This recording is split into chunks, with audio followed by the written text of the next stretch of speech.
I've spent the last 6 years using my background in science and learning from all the brilliant experiences I've had with my students. And now I've left the old style of teaching and taken the plunge to create new ways to grow myself for my students. The real question is, how will I help other teachers ditch the old mindset without rules or laws completely from scratch? This podcast is here to give you the answer.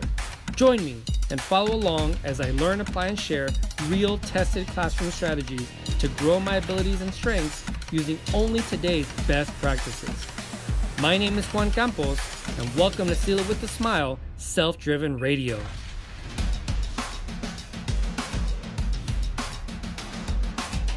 Welcome to Self-Driven Radio. My name is Juan Campos, and thank you so much for joining me on episode 52, in which I interview Ms. Dede Rittman, an amazing teacher, the bunny teacher. Not only is she an author, but she's an accomplished educator, and she dives into the heart of what a relationship is, what it looks like, what it sounds like with kids in your classroom. What do teachers need? What do students need? How we can really benefit and help each other be kind and be gentle, and just she has some amazing stories as well that she's going to share with us. So I can't wait for you to check it out. Go ahead and watch this, and I'll see you at the end. Enjoy. All right, there we go. All right, so it turns out that you actually have a connection to Texas, which is where I am. I'm in the DFW area, and you actually have a connection to Texas. Explain your connection to Texas real quick. I do, and Juan, first, let me tell you, I'm so happy to meet you in person. I enjoy your tweets so much, and I enjoy our online relationship. And we have so many great educators in common, right? That people that really care about education. Absolutely. And I'll be honest with you, I've been looking forward. We've been actually going back and forth for a while to set this up for, XYZ reasons. But again, I'm super excited because I think not only do we have a lot in common because of the tweets and everything, but there's a certain mindset. There's just a certain philosophy that exactly, that we share. But before we get into that, just tell me, what's their connection to Texas real quick? So I left my job as a sabbatical at North Allegheny here in Pittsburgh when my husband was offered a really unbelievable job in the Plano area. So we were also in the Dallas-Fort Worth area. And we moved down there and we bought a house, and I still had the sabbatical. So he stayed after I left. But I actually had an interview at the Plano School District. There was a program that I worked with at North Allegheny called Project Impact. And I think I taught 10th grade for 37 years. Right. Impact involved kids in just grades 9 and 10. My building was a grade 9 and 10 building. And these kids were hand selected. They were interviewed before they were put into the program. And they were underachievers is a kind way to say this. Right. Many of them were also struggling with addiction issues, even then, or parent issues, or just really a big lack of self-esteem. And these kids were scheduled together for social studies, math, English, and science, and in my case, biology. So they were together for 4 classes. And the team of teachers met every day near the end of the day, 8th period. And if someone wasn't doing their part, we called them in and put them on the hot seat. Wow. But it wasn't like a kind of you're not doing your job. It was we're really concerned because you really wanted to be in the program and you're not keeping up. Help us to help you, kind of thing. That's awesome. I can't tell you how great that program was. I was part of that for 34 of my 35 years at North Allegheny. Wow. And when I interviewed at Plano, because I wasn't sure, whether I was going to really leave my job, if Scott was really going to like that job. Sure. And they said, please come and work for us. Please set this up. But under my contract at North Allegheny, I wasn't allowed to work in another district. So I did meet with them several times to give them as much information as I could. But it would have been better to have someone, who actually knew the program to do it. I hope they did it. I don't know. No, I hope they did too. But how awesome is that, though? You've been approaching the classroom the exact same way for over, 30 something years, your entire education field. But that story really strikes me because there's so many teachers that walk into the classroom and they feel like, the kids with these problems, and it's, and they have this and they have that and they have parents issues. But I mean, what you're basically telling me and telling everybody else is that this stuff has been happening for decades. I mean, Oh, absolutely.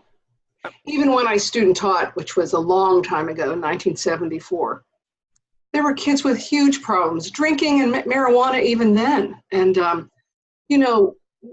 we really don't understand how many problems kids put in their backpack every day from home. It's our job as educators to help them to be able to unpack those, at least while they are at school, so they can learn. And that's awesome that you said that, because again, you have so much experience and you have so many stories, and you actually help other teachers become master teachers, and that experience that you've had for over 3 decades, that's so amazing, because we honestly, it's almost like every teacher feels that they're in a vacuum, right? They're in this vacuum where they're the only ones that have these issues. They're the only ones that have these kinds of problems, but it's been like this. I mean, it's just been like this for a long time. It has, but I will say, you're right. Teaching is a lonely profession. Here's the good news. My first 2 years, I was at Penn Hill School District, and there were 3 of us in the English department who were brand new. Right. Well, that set up a really great bonding experience.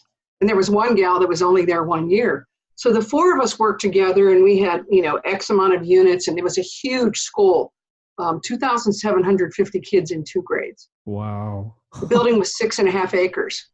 And they would say, all right, Dede, you're teaching poetry from April 1 till May 1. And then, the books arrived and the books went away. So you had to fit it all in. There was no leeway.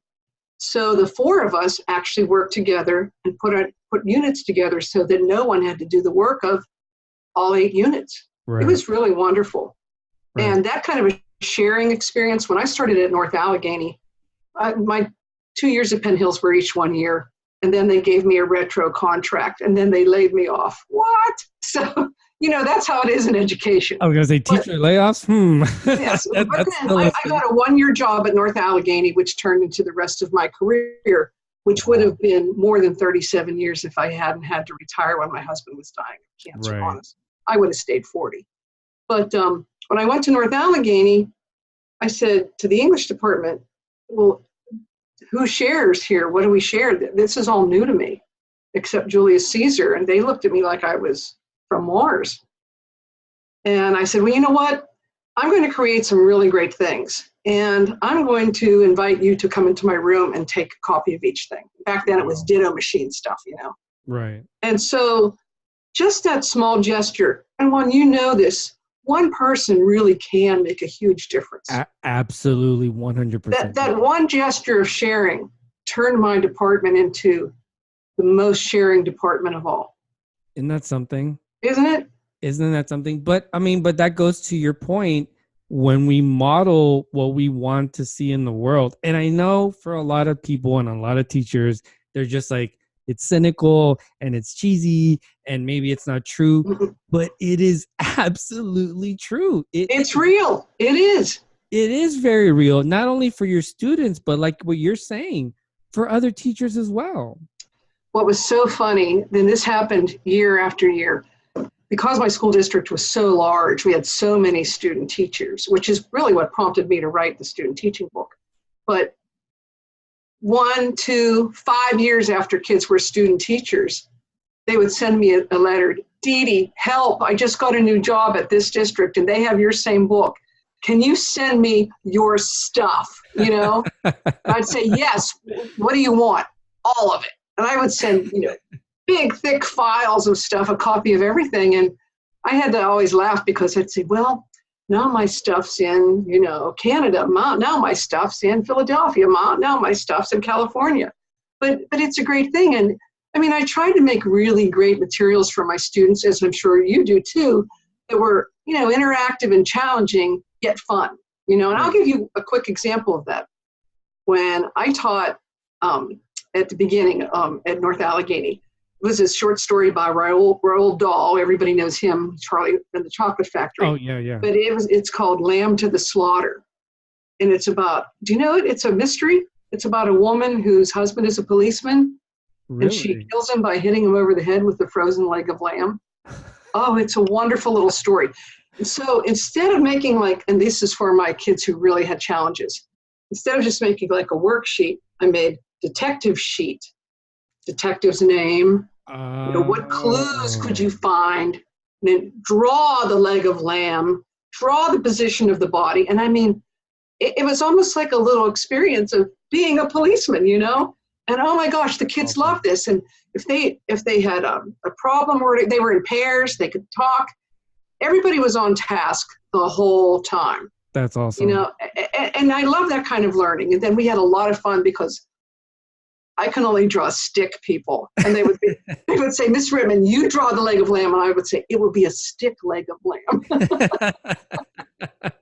But, and then when I did that, kids talk, that when they have something enjoyable, they tell the other teachers.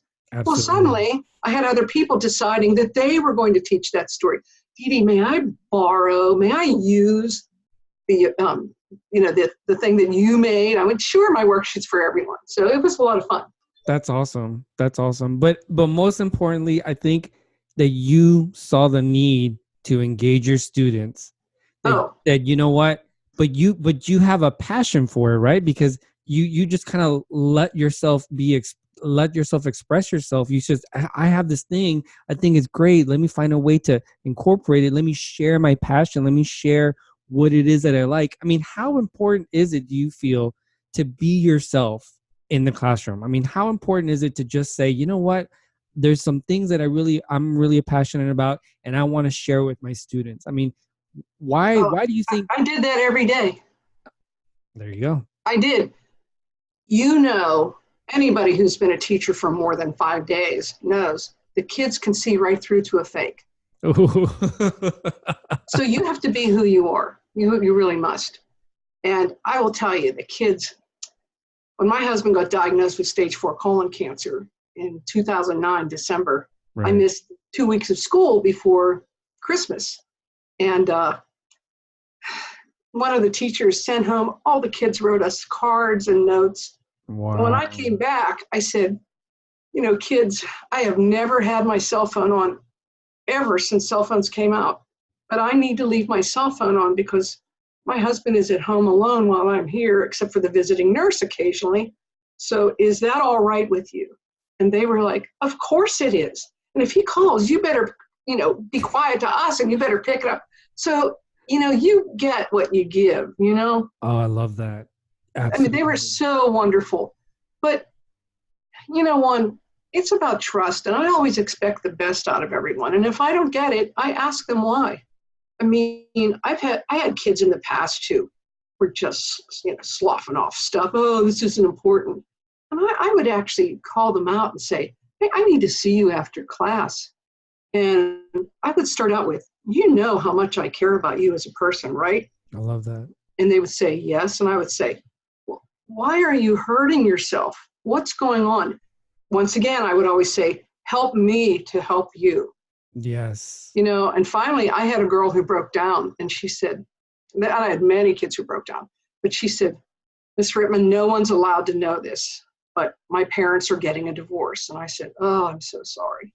And she said, this is the worst part. No one knows this. And then she just was crying.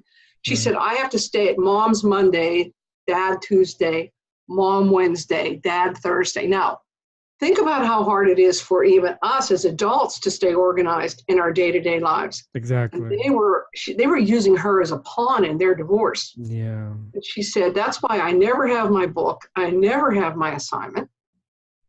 And I said, okay, let's think about what we can do to make this easier for you. And I said, the school district has a very strict policy about only one book per student. She said, I know. And I said, well, I'm going to give you another one. And she went, what? And I said, I want you to leave one at your mom's and one at your dad's. And she said, but what about school? And I said, every day when you come in, you walk past my desk and there's that Kleenex box there. Yes. I said, I'm going to put a book under there. So you just sort of casually pick it up. And then you casually put it back when you leave. That's She awesome. was so grateful. I mean, But these are very small things that really helped a child who was an excellent student who had slipped below a mediocre student, but she had a really good reason, and it wasn't her fault. Adults did that to her. That wasn't her choice.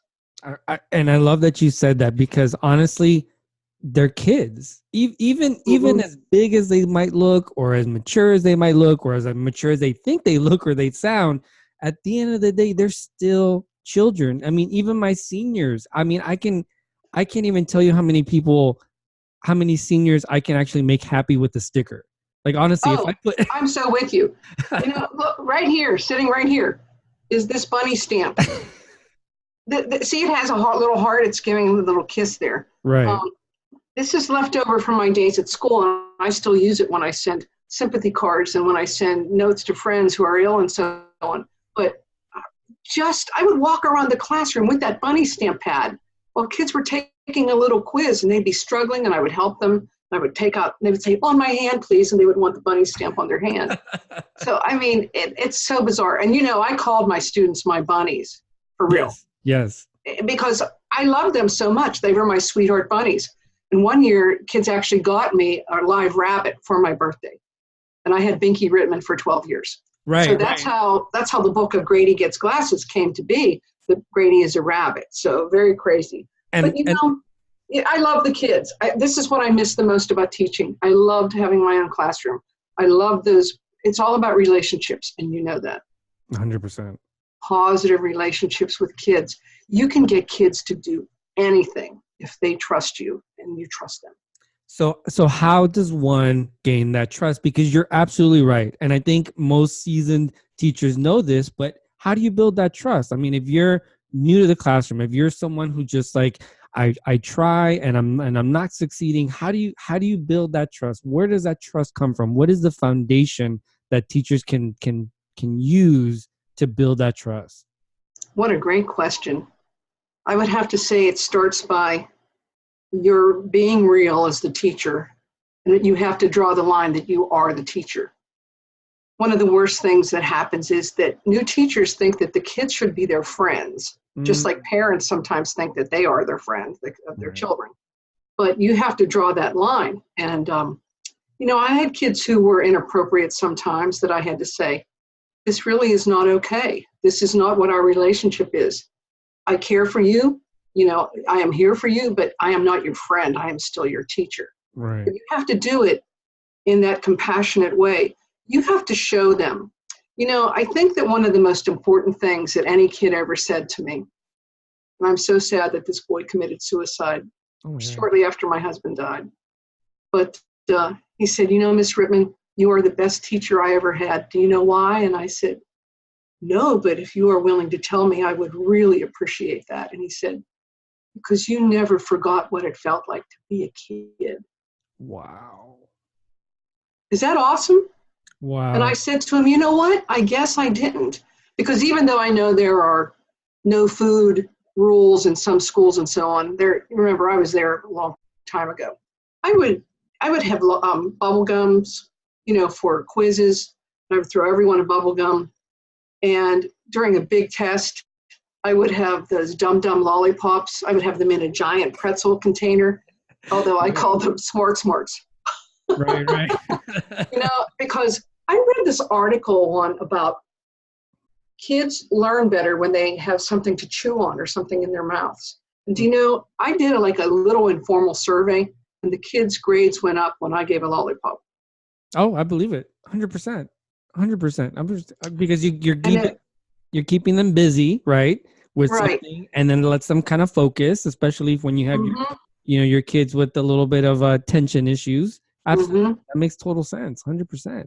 And then, even though North Allegheny is a rather wealthy district, I still had kids who were food deficient. And, we had lunch periods that started very early and ended almost at the end of the day. And I made deals with kids because when you're hungry, you cannot learn. I think you know that probably. Absolutely. So, near the beginning of the school year, I would say, okay, we have class 4th period or 5th period. Who doesn't have lunch till 8th period, which was almost 3 hours later? and all the hands went up, and I would say, you are allowed to eat your lunch in my room during our class, but with rules. Right. No peanut butter, nothing loud, Right. that Don't kind give of me thing. nuts. And you can't leave the trash on the floor. There is a trash can here. And you can't believe how kids appreciated that. I mean, they would even write me notes and say, Mr. So-and-so doesn't even allow us to, have a bite of anything. And I would say to them, I understand because I get cranky when I get hungry and I'm not going to learn. And So and how important is that, right? Yeah, it always comes back to, how do you feel? Well, how do you think they feel?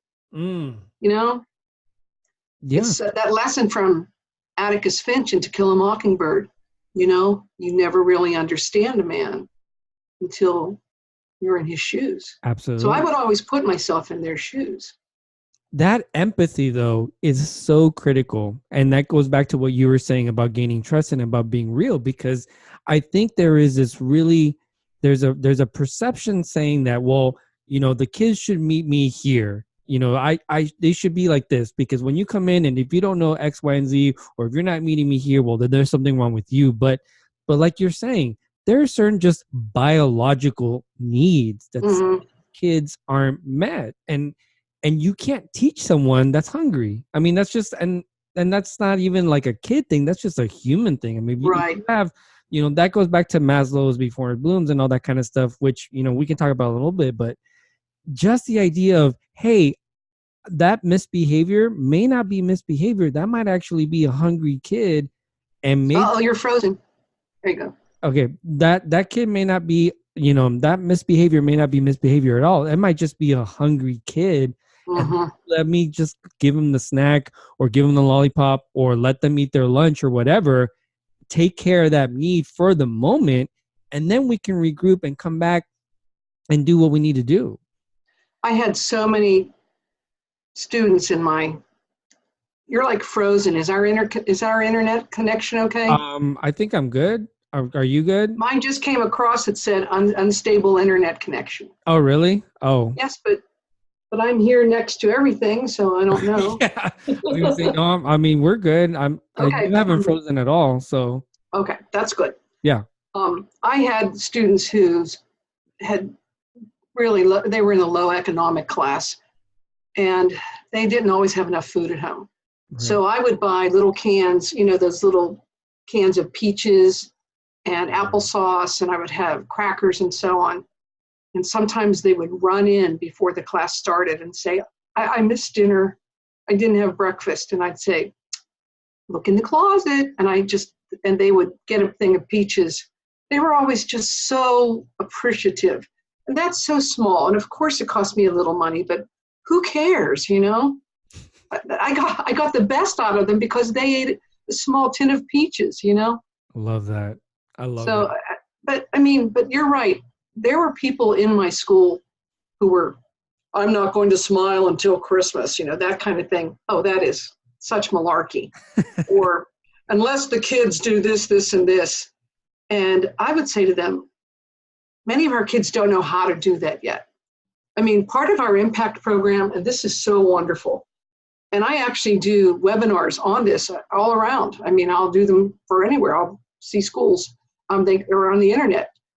I do webinars on how to get yourself organized if you're a kid. Wow. I mean, we had a notebook method, we had a checklist method, and these kids, there were no more papers smashed into the bottom of the book bag, And you can't believe how grades go up exponentially when you don't have papers that are lost. Wow. What a surprise. Can that possibly be a connection, a cause and an effect? So, and kids would say, Miss Rittman, my grades were never this good. And I'd say, that's because you're organized. And then I would, when I approached writing, I would say, okay, just how all of your grades are getting better because you're organized, your writing's going to get better because I'm going to teach you how to do that too. And it was like a little formula, just like math. And they all got it. It was so simple. That's awesome. So something funny happened, when I taught Caesar, and I loved teaching Caesar, I also taught theater. So I would act out all the parts, all of them, but not usually with the lines. I would say, And then Brutus says to Cassius, "Are you kidding me?" I mean, I would do it in real life. And kids would be watching, and I'd be going side to side, playing all the characters. And they had a study guide in front of them. They were actually able to complete the whole study guide by my acting things out. But they remembered it so well. And even my slower kids, almost everyone got an A on the 100-point test. That's awesome. And it even included knowing quotations. So you think, well, they probably forgot it. Well, in 11th grade, one of their PSSA topics was to talk about methods that Mark Antony uses to get the crowd on his side in Julius Caesar. And the gal that taught the kids after I did, she had 11th grade, she said, "Dede, their essays were unbelievable. They were better than my honors kids." Wow. What? That's awesome. What? She said, I asked them, "How do you know all this?" And they said, "Miss Rittman acted it out." How funny is that? Seriously, how funny is that? But I mean, how amazing is it though that you love what you do so much? You have such passion. I mean, I think anybody that's watching this or that's listening to this can see just how much passion, but how much fun you are. Like you just have such a lively, fun spirit. And thank you. But it's so true that, I mean, that's what makes you such an effective educator and such an effective, just a person in general, because you really put yourself in everything that you're doing. And that's so critical in the classroom, because I feel as though, and that goes back to what your student told you, good teachers, I think master teachers always remember what it's like to be a kid. We're always trying to have fun, right? It's true. And like, I kept tissues in my classroom because I used to wish that my teachers would have tissues. And I gave out bubble gum because I used to wish that somebody would give me a bubble gum. I mean, I gave out candy canes at Christmas. I mean, on the day before a big holiday, we would do some cleanup stuff, but then we would have like a fun video. We did that. Right. And, I tried to do some really teachable moments. And I did a lot with self-confidence because so many of my students lacked self-confidence, even the kids that were bright. That's why I love directing the musical and directing the talent show so much. And I did musical for 10 years and the talent show for 20. I would take kids who had no stage experience and turned them into actually stars, really. Wow. Really, they were confident and so on. But, this is why I miss teaching so much. And I love still being able to teach with my books. But it's not the same as having that classroom every day and watching a child grow. And so what you said, even though they were in 10th grade, they thought they were grown up. They weren't. No. And a kind word and a compliment goes a long way with kids if it is sincere and genuine. If it is fake, it's nothing. That's true. That is so true. You gotta be real with them. Like you said, you gotta be real with them. You gotta be honest with them. And like the 3 C's that you also promote, the confidence, the communication, the creativity, that's kind of what you talk about a lot in your books and in your preaching. Right. All right. They're all important. And I didn't get my book there out of the closet there, but I'll get that in a minute so everyone can see it. But student teachers, they're just so much about the content. And in my book, I actually talk about things that they don't get in college, like dressing for success. I mean, who teaches them that? Right. No one, right? No. I had a student teacher, not mine, but someone in my department, show up on the first day, I am not making this up, in cut-off jeans, like really short, like Daisy Dukes. Oh my God. Flip-flops, and a tank top cut down to there, and like false eyelashes. And I thought, who is this? I said, I don't think I know you. She said, I'm student teaching for Mrs. So-and-so. And I said, really? And I mean, why do they think that's okay? I mean, seriously. And you already know this. People are going to judge you, at least partially, on how you look. So you need to look professional. Have to. But you can look professional and still look fun, though. Oh, yeah. I mean, you can be a man wearing a nice polo with Dockers and nice shoes. I mean, and that looks great. It's all tied together. Oh, But yeah. people who show up in these hoodies and jeans, that doesn't go with me, because to me, it doesn't show that you respect your own position. And not only that, but you also are not really respecting yourself. True. I mean, to be honest, I mean, Mhm. you're not really presenting yourself in the say and to say, I am the teacher, even though, like were saying, we can Right. be friends, but I at least need to respect myself enough to say, okay, I am the position, I am the authority in this room. Doesn't mean I have to wield, an angry stick or anything like that, but Right. I have to at least represent myself as the teacher, as someone who's saying, okay, this is my classroom, et cetera, et cetera, et cetera. I want to go back to when you said, how do you establish yourself when you are a new teacher? Um, you made me think about something. On the first day of school, I would always talk about rules. And I would say, I know that no one wants to hear this, but this is really important. And I would say, this is not my classroom, not mine personally. This is Wow. our classroom. Love that. Boy, and if you don't think that doesn't change a child's perspective, then I would say, when I'm talking, you're not. And when you're talking, I'm not. Love And I that. said, I'm all about respect for each other. And I said, and maybe not in your other classes, but in this class, we're going to become like a family. Everybody's going to know each other.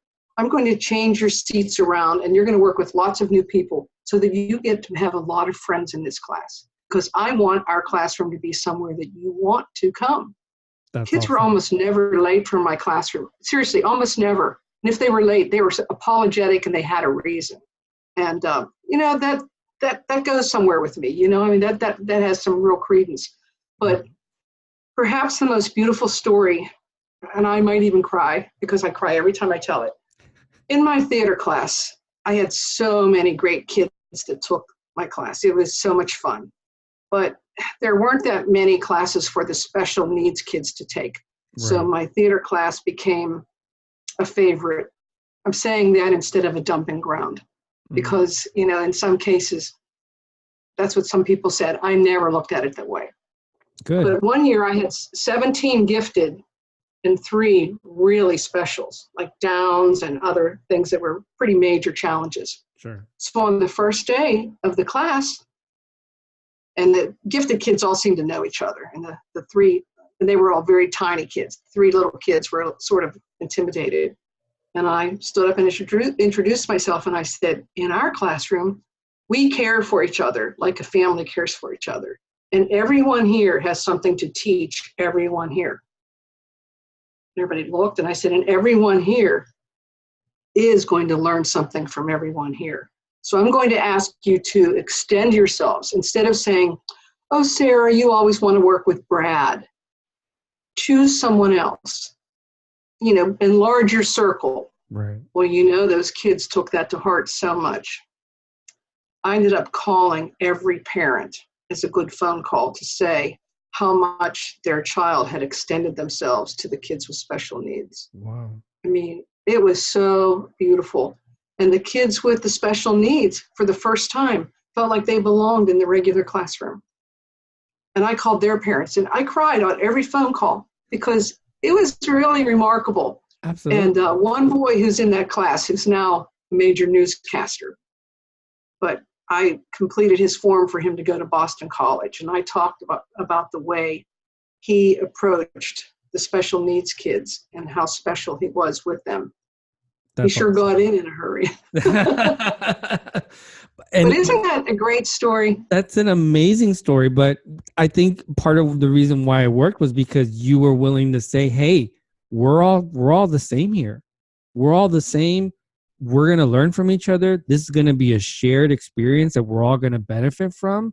And you set that groundwork right from the beginning so that there wasn't any sort of preconceived notion as to what this is going to be or this and that. But also, I just love the fact that you went beyond the expectation of just being the English teacher. I mean, you really put yourself out there and you did a lot more than, I guess what some people would say you should do or most people could do, because I feel as though there's a lot of teachers that just, I'm going to teach my class and I'm going to go home. I'm not going to do Mm-hmm. extra. I'm not going to sign up for the class or when kids come in and ask me to sponsor, I'm not going to do it because I just need to do this thing and then go home. But I feel as though you just miss out on so many opportunities because I was approached for a few things and I'm a sponsor of a few clubs.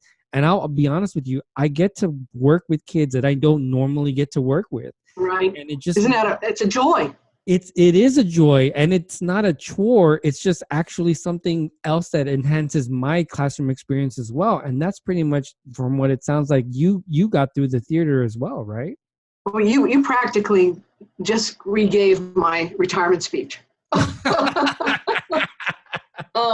When I had that, the 300 people who came to my retirement party. Wow. I stood up and I said, you know what? I think one of the greatest joys of my career is that I was never just a classroom teacher. I coached varsity girls and then boys golf for 33 years.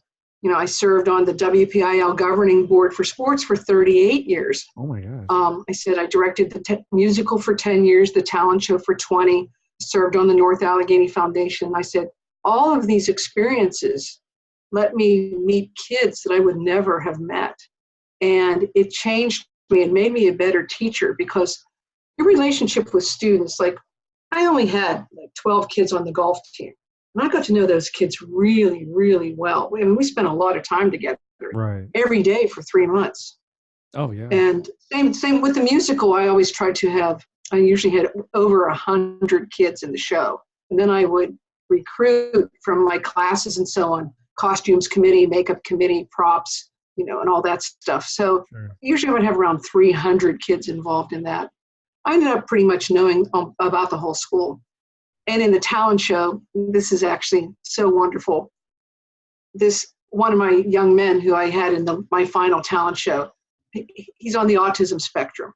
Right. And he and another gal who both in my classroom, great kids, I recruited them to be MCs because they both had a stage presence and great voices. They just didn't know what to do with it. So, and my husband was still alive then. It was also his last talent show.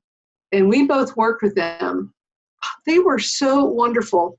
And I know that their lives were changed because they even wrote me notes about that. I never knew I could have this much confidence, and even with a student who's autistic, Scott would say, okay, now here's the joke I want you to say. And, very often our friends on the spectrum don't know how to react. They don't. And Scott said, just count to 5. And by then they should be done laughing and then say your next line. So he taught reactions. And my husband was not a teacher, but he had been around with me enough. He helped me with the musicals and the talent show and golf that he developed so many of my same kinds of styles of teaching. So exciting. But having those relationships with kids. I mean, one of my gals from theater class went on to win a Tony Award on Broadway. Wow. Really. I've had other kids who have been the initiators of new roles and new shows and played on the London stage. Another young man has won, I think, 6 Emmys for his music. So it's so wonderful to know that I was this teeny, teeny, teeny part of who they became. And I love that. But you never know, right? And I think that's what's so exciting about teaching too. You never know how big of a part you're going to play in that person's life. Like you never know. Right. I mean, you might say it's teeny, but for them, it could have been the game changer. Right. Oh, I'm sure. It could have been that one experience. You know that I write a weekly blog of inspiration for teachers. Right. It's at bunnyteacher.blogspot.com. And I actually use that quote so often about nobody ever knows where a teacher's influence stops because it is a ripple effect. When I left my building, I think that 12 or 15 of the teachers in my building when I retired were my former students. And there's no greater compliment than having students become teachers. That's an amazing compliment. Honestly, it really is. It really is. That's amazing. But look at the impact you've made because you were being you. You were just being your best self every single day, showing up, having fun, and you made an entire career out of it. And that's rippled into so many different avenues and so many different people's lives. I mean, what greater joy, what greater purpose could we have as human beings? I mean, it's just I'm always fascinated by teachers and the impact that we have, because I mean, I can get, I mean, we can have a whole discussion about pay and about all that kind of stuff. I mean, that's fine. But Uh, the that's not life, what it's about. but that's not what it's about. And the life that you live, you know what I mean? The just to be able to say, this is what I've done. This is my purpose. This is the influence I've had. But I tried to be a positive role model in every way. I really did. And as a teacher, I mean, people are always scrutinizing everything you do. As you know, one of my favorite activities, and I had a lot of people copy this through the years, and when I wrote about this in my blog, I got so many comments. In the last week of school or so, I would talk to the kids and say, if you are a doctor, you can say to the person, you are well. If you are a carpenter, you can say, your house is finished. Mm-hmm. If you are a wallpaper hanger, you can say, look how beautiful your room is. But if you're a teacher, you can say, there's nothing to say because you're not a finished product. Right. And so I would always approach it by saying, it really matters to a teacher when a student thinks that they have had a good influence. So today we are going to write actual notes of appreciation. So I would go through some vocabulary words. They might use appreciation, gratitude, that kind of thing. And I would write them on the board. And I made very funny stationery. These were handwritten notes, even in the electronic age. I still think a handwritten note's important. And 100%. They had like, thank you with cartoon characters at the top and so on. So they could choose the color and what paper. And I said, this can be to any teacher in the district. And I would actually mail them an interschool mail, and could be to a custodian, a guidance counselor, the principal, the school nurse, the cafeteria lady. Well, every year this was just like wildfire. The kids really wanted to do this. And I would say, I do not want any notes. This is not the Dede Rittman gratification hour, So don't write me a note. This is not about me. I would undoubtedly receive at least 30 notes at the end of the day that they sort of took a piece of paper out, and every one of them started out with, dear Miss Rittman, I know you told us not to write you a note, but, but, and that was wonderful for me. And I have saved all these notes. I have giant plastic bins filled with these. But one, it was the effect on the other teachers. It was so wonderful. Wow. The fact that they were getting thanked, because we don't stop often enough in our lives to tell other people how much we appreciate what they do for us. We never do that enough. So this was like a moment in time. If you could distill it and you could hold it, it would be so precious. So, and I would always say to my student teachers, when you receive a note like this, you want to keep it in your desk drawer for when you have a bad day. Exactly. Because this helps you to remember who you really are on your best day.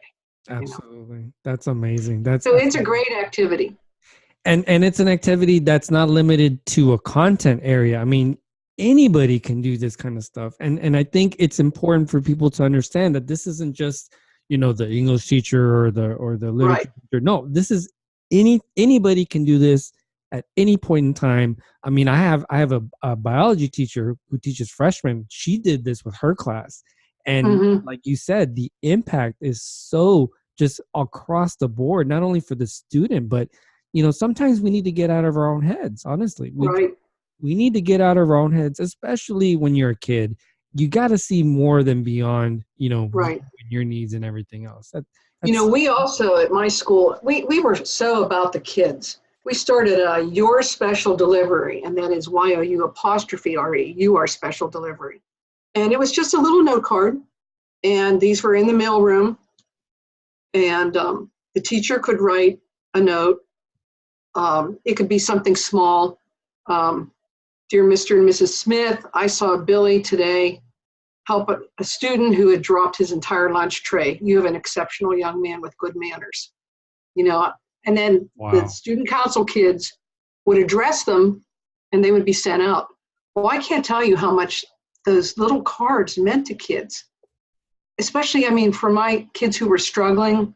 By the way, I passed up teaching honors English for 35 years because I figured they could learn without me. I always kept the kids who really needed me. That's awesome. But getting those little notes, those little cards in the mail, wow, that really went far with kids. And it's something that's this big that takes a few minutes. So sometimes I think in a school culture, there has to be more give and take. We have to give more to the kids that are positive things. You see what I'm saying? Oh yeah, Instead of yeah. focusing just on the negative things. Right. And it's not just iPads and, tablets and all that kind of stuff. It's those things, those humanistic, just kind of like people, positivity, notes, accolades, just that one-on-one interaction where you recognize your students, where you recognize your teachers, where you just recognize what other people do and just say, hey, you know what? I see you and I recognize you because you're important. And I think that's really what all this ties into, and the fact that I think so. I do. And it's important for students to see their teacher standing at the door or open to talking to them in between classes. I think that really matters, because that's when you can say, so what happened to the baseball game last night? Did you win? These little connections, these tiny connections are what makes teaching work, because nobody's going to learn from a teacher they don't like. I will argue that forever. They are not going multiple times. Oh my gosh, that's so true. And how often do you hear maybe even your own children say, Miss Smith doesn't like me? I mean, it's so important for the kids to think that you like them. See, I actually said that all the time. I would always say, oh, here comes one of my favorite classes. I really love you guys. I'm so happy I have you at this time of the day. And, everybody just got brightened, Speaking of brightened, this is pretty funny. Great. Kids notice everything, and I have this in my book. I came in one day and I had my hair colored, and a voice said, Miss Rittman, you got your hair brightened. It looks very beautiful. Isn't that so sweet? But they do notice everything. They do. Everything. So we have to be aware that, our shoes should be, cleaned up, and our jewelry should be right, and our hair shouldn't be in our eyes, and that kind of thing, because it matters, and we are setting examples. But, when we are kind to others, kids see that. They do. And it makes them be kind to others. I gave a presentation for Grady Gets Glasses at a school last Tuesday, and they are a kind school. They have the big poster up in every room, and I gave my bunnies don't bully and neither should kids presentation for grade 1. Kids were amazing. I mean, they were so sweet, so dear. It's very funny. I mean, if you think a teacher doesn't have impact, when I give these presentations about glasses and how important they are and how you shouldn't tease someone with glasses and so on, all of a sudden, glasses mysteriously are disappearing in people's homes and kids are wearing them to school. How funny is that? Seriously. So and they don't even know me. They know me for 45 minutes. But I can have that big of an impact, And I think that's what it is, right? There's so many people that feel that, no, I don't have an impact, but you do. You do. If you are there front and center, if you are yourself, if you're honest, if you're real, and you just put your heart into it and you just say, hey, I have a message I want to impart to you, it makes a difference. It does. Really does. I have a lot of colleges that use my student teaching book, and sometimes I do presentations with them, and sometimes I just do direct, I mean in person, and sometimes through Zoom and so on. But it's the professors who I think I get the most from, because this was at California Lutheran University. Professor said, Dede, I haven't been in the classroom for so long, and I've been supervising student teachers, and when I read your book, I remembered how important it is to use that teacher voice, which isn't mean, but it's the teacher voice, or how important it was to, make sure you did this, that, or, so people forget, and I guess once again, I never forgot about how it was to be the student teacher. I had a great experience. And boy, did I work hard. I mean, I think most of us have, but once again, it's all about, I talk about putting yourself out there and being honest. But doesn't that require a certain amount of emotion, what I call emotional fitness? I mean, yes. Teachers are tough. I mean, teachers are emotionally resilient. We're tough. We have an emotional fitness that I think is almost, I don't want to say it's like supernatural, but I mean, on some level, teachers are tough. Now, I think where we kind of lose focus is where we stop caring about ourselves and stop caring about each other. And then you end up with, the 10, 20, 30-year seasoned veteran that's just right. better and just counting the days to retirement. But if we can nurture each other, like what you're saying, with those little notes and those little kinds of things, we can maintain our emotional fitness and maintain that emotional integrity that we need, because it's so critical. In my building, before it was renovated, we all ate in one giant lunchroom, all the teachers. My first year, there were so many things I did not know. And I'm a person who is confident enough to say, I don't know this answer. Can someone help me? Not everyone does that. You already know that. And that's important. But I would say, I ate lunch with some people that had been there 30 years. And I can remember one was Mary Maynor. And I would say, Mary, this is what happened to me today. This is how I addressed it. But I'm not sure if that was the best answer. Can you help me with this? And then everyone would get involved. And you got all these opinions. It was so wonderful. Now, it stayed that way for a long time, but then when our building was renovated, we got department centers, which meant like the English department was isolated from the social studies, which was isolated from the art. Things weren't as good. Right.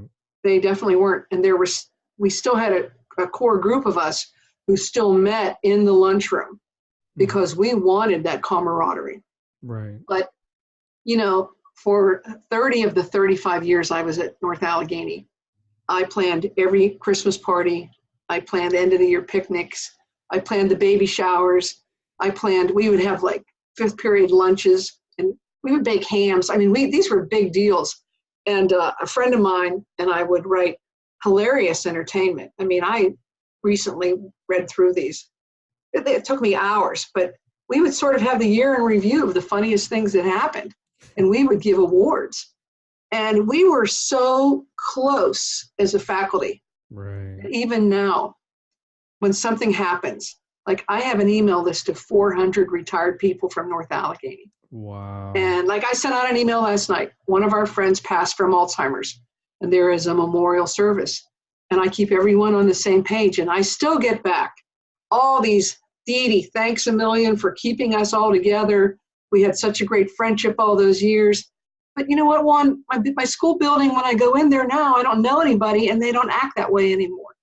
I mean, the faculty was, okay, this person had a baby, so this person gave them their baby clothes, and then they passed them to that person. I mean, and children of faculty members would call me and say, Dede, can you help me with my essay? Right. I mean, I was helping kids with college essays even years ago. I mean, we all relied on each other, and we did lots of activities that were serving our community. We worked together on that. We had a Santa stocking project that every homeroom was given 2 kids to buy gifts for that otherwise they would get no gifts. Mm-hmm. And we had a canned food drive, and we would usually collect around 16,000 cans. Oh my gosh. I know. And we did March of Dimes. I mean, and the teachers were just as involved as the kids were. And I don't know, times were better, I think, then than what I see now. Now, I think with computers and cell phones and so on, people are so disconnected. There's not as much of what we're doing right now and seeing each other eye to eye. Right. And I think that everyone loses that way. It does. And I think that's why what we do in the classroom is even is going to be even more important now, because how many opportunities are students going to have where they can look at someone eye to eye, look at an adult Right. one-on-one, have that really like a solid humanistic interaction. I mean, the like you're saying, we're getting into a point where there's so much technology getting in the way of between people that those moments where you're actually going to interact with a human, they really are going to happen in a classroom. And it's Right. so important that we have that interaction. It's so important that teachers step up and are self-aware enough to say, look, I'm going to talk to you. I'm going to look at you in the eye. I'm going to acknowledge you. I'm going to create this bond with you, because I'm thinking about my kids, mom works day shift, dad works night shift. He's on the phone in the morning, he's on the phone when he gets home, or he's playing the Xbox, or whatever. And we're Sure. getting that human interaction. Well, it's us. It really is us. And if for 13 years of that child's life, we can really connect with them and really grow them and really have that human interaction with them, it can really add up to something amazing. We can really grow our kids to be better than when we found them, right? Oh, I can't tell you how many kids now are saying, I wish my mom or dad would get off their phone and Wow. just pay attention to me. Yeah, And I mean, and I don't even see as many kids as I used to, but I see that happening, and it's really sad. it is. The personal connection, nothing will ever replace that. Nothing. Nothing. That's really why I'm so just appreciative of you, of sharing this knowledge that you have with no, truly, because as someone that's, have all the experience and have touched so many lives, it's so important that your message go out there to the world, and that we understand and we listen to you, because you're really someone that just knows what it is to connect with kids and to help teachers be better. I'll share a story that I think really illustrates the importance of that personal connection. Every year on the first day, you had to read the student handbook, more or less go through certain chapters and so on. But Right. I always would interject my personal feeling and say, and this was even before Columbine, and I would say, no, kids, we don't know each other yet. And I hope that someday you're going to trust me and I'm going to trust you. And that's where I think our relationship will go. Right. But if you find out that something bad is going to happen in school, you need to tell a caring adult. Now, that can be me, that could be another teacher, that could be the guidance counselor, but you need to tell someone, because you would never want it to be on your conscience that someone was hurt or killed when you knew about it. Wow. And it made kids very uncomfortable. And I would say, am I comfortable saying this? No, but I think that it needs to be said. Right. Well, one year, probably, I don't even know what year, they all run together. A boy came into my classroom before school started, and he said, Miss Rittman, do you remember what you said on the first day? And I said so many things, pick one out. And he said, the part about telling a caring adult. I said, yes, I remember that part. He said, well, I said, spit it out, it's okay. Are Right. you going to tell that I told? I said, I absolutely am not going to tell that you told. He said, someone I know brought a deer gutting knife to school, and they have a list. I said, okay, I think that's an important thing for you to tell me. Can you tell me the boy's name? Are you sure I'm not going to get in trouble? And I said, no one will ever know except the two of us. Right. So he told me the name. I went straight to the principal. He said, come with me. We went and got the boy. We went to his locker. There in the big case was the deer gutting knife with the list. Wow. The boy was taken away to psychiatric ward for treatment. Nothing bad happened. Right. But that's not how it might have turned out, Exactly. you know? Exactly. And it's because of that personal connection and that trust. And when these school shootings are happening, sometimes I actually think in my heart, doesn't this student have someone to talk to that's an adult who cares for him or her? Wow. I mean, Wow. no one looks at it that way except for me, because obviously they're hurting so much. I mean, my very first year at school, my very first week, a boy came to my study hall and said, I was cutting myself last night. He rolls up his sleeves and has slash marks. And he said, but we've only just met, and I thought you'd be really disappointed if I killed myself early on in our relationship as a teacher and student. What? I'm 21. He's 17. He's 17 in ninth grade, for real. Right. And I'm thinking, and I said, well, you know what? I really would have been disappointed. So I'm glad that you made that choice. Let me get someone to cover my study hall so that we can talk about this, and maybe let's go to guidance. Okay. Yeah.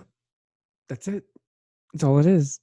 You know, I mean, another girl, very brilliant, great reader, never handed in not even one piece of homework ever. One day I stopped and I said, can you tell him to stay after for a second? What's going on? I said, you're one of my best students.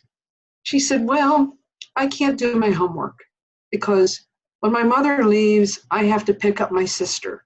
And she's a baby, and I walk with her in my arms at the mall until my mom gets home at 10. Or else my father's going to sexually abuse us. Oh my gosh. I said, well, then I certainly understand why you don't have time for homework. And I said, I would really like to get you some help for that.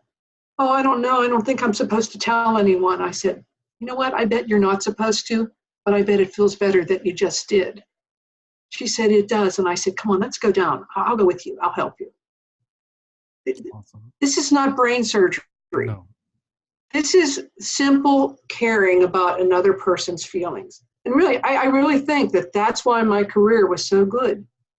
I had a wonderful career. It came because I was returned so much more even than I gave. And I gave plenty. But I really loved my career. That's amazing. That's why I was so sad. I wasn't ready to leave. Scott was dying. I mean, there was no question. I mean, I wanted to retire for him, but I really wasn't ready to leave the classroom. Right. I truly thought I would stay 40 years. Right. And, but it was certainly the right thing to do. I left in June 2011. Scott died in May of 2012. And he was in the hospital so many times. So it was the right thing. Absolutely. But, and I'm still connected to so many of my former students through Facebook. And unbelievably, I just wrote someone a recommendation who's 50. I mean, he's here. Dede, I know this is going to sound kooky, but could you send me, he said, you still are the person who knows me the best. I'm going to send you my resume, but can you still do this? Yes, of course I can. It's so funny. And then, former United States Congresswoman Melissa Hart is a former student, and I play a lot of golf with her. And she was also a Pennsylvania state senator. I mean, she wrote a lot of our laws in the nation. So North Allegheny has a distinguished alumni. And I nominated Melissa, and she just won for government. That's awesome. Juan, I love this. I mean, I don't know, she's over 50. But I'm still helping kids that are not kids anymore. But it's so awesome, And bravo to you for doing that, because I think once you're their teacher, you will always be their teacher. It doesn't matter. It doesn't matter how old they are. It doesn't matter what they've accomplished. You are always going to be there for them. And thank you so much. It's true. Because I think that's awesome. I love that story, because these are lifelong relationships that you end up building. And that's exactly right. Exactly right. Truly. Oh, that is such an awesome story. Thank you so much, Dede. I love my pleasure. everything that you've done. GradyGetsGlasses.com. That's where you can find all your books. Also, you can find your books on Amazon. The first book, you're going to get your student teaching book. I'm going to grab my student teaching book and my Grady Gets Glasses book. And here they are. That's awesome. And one, I even made Grady into a toy. Here he is. Hey, there's Grady. Yes, and that's my trademark right there. And I do presentations worldwide. People could email me at gradygetsglasses@gmail.com and set something up. Here is my student teaching book. It has won 8 awards. Fantastic. It's at DedeRittman.com. Here is my Grady Gets Glasses book. And last year in October, I won Best Book with Merchandise from the Moonbeam Award people. That is awesome. And it has won 3 other awards. I cannot tell you how great this was to talk about the importance of relationships in teaching, of being your true self for kids, extending yourself to others, and the wonderful rewards you can get back as the teacher. Absolutely. It has been so amazing to be with you. No, it's been amazing to be with you. Thank you so much for making the time. I'm just so happy we finally got to connect this way. Too. I'm so happy. Thank you so much for your time. I really appreciate it. Remember, GradyGetsGlasses.com. You can connect with Dede right there. Thank you so much for everything. This was a wonderful, wonderful time. Here's a kiss. Oh. Thanks a million. Isn't she fantastic? Isn't she absolutely wonderful? I love her passion. I love her drive. And I just love how much she enjoys teaching and how important those relationships were to her, not only as a teacher, but even beyond and after the fact. Again, teaching is a brilliant, beautiful profession, and I'm so excited that you're in it. And I hope this interview served you and helped you just get a little bit more information and a little bit more knowledge. So if you want to follow Dede on Twitter or on Facebook, go ahead and click on one of the links where I have all her contact info. Make sure to check out Grady has her Grady Got Glasses, because that's an amazing book itself. And make sure you follow Miss Dede, because again, she just is an inspirational educator. And thank you so much, Miss Dede, for just being awesome and being you and sharing some time with me and sharing some time with everybody else. So until next time, make sure you hit the subscribe button somewhere, anywhere that is that you're watching or listening. And thank you so much. And again, no matter where you go, no matter what you do, make sure you seal every interaction with a smile. My name is Juan Campos. Thank you so much for joining me here on Self-Driven Radio, and I will catch you next time. Want even more great Seal It With a Smile content? Click the link on any of my social media sites, and there you will have access to my free online ebook, The 5 Seal It With a Smile Secrets. And that will prepare you for my main course, The Self-Driven Classroom. This course will help you develop your self-awareness for a truly transformational classroom experience, not only for you, but for your kids. Remember, you are the most important person in that classroom. Learn to take care of your Maslows for their blooms. Be well, take care, and I will see you in the course.